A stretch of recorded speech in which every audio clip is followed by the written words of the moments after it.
আজকের এই ভিডিওতে আমি আপনাদের সাথে শেয়ার করব ল্যান্ডিং পেজ ডিজাইন এই কোর্সটি থেকে আমি কতটুকু শিখলাম বা এই ল্যান্ডিং পেজ আমাদের জন্য কতটুকু প্রয়োজন।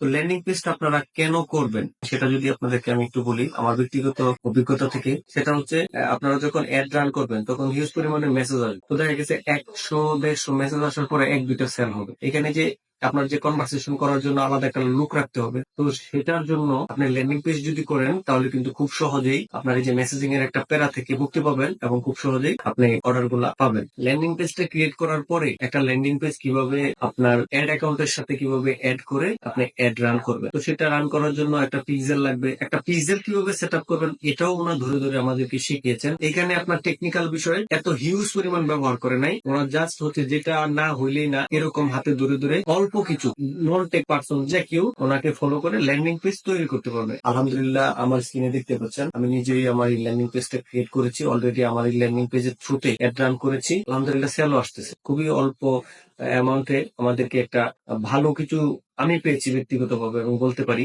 আমি মনে করি যারা অলরেডি বিজনেস করতেছেন, দু একটা করে সেল আসতেছে, মেসেজিং আপনারা অ্যাড রান করতেছেন, ভাই আমি আপনাদেরকে বলবো আপনাদের জন্য ল্যান্ডিং পেজটা ফরজাইন হয়ে গেছে। ঠিক আছে, কারণ এটার মধ্যে আপনারা নিজেরাই বুঝবেন যারা করতে চাচ্ছেন। এটা আমি আমার ব্যক্তিগত মতামতটা শেয়ার করলাম। ঠিক আছে, সবাই ভালো থাকবেন। আল্লাহ হাফেজ।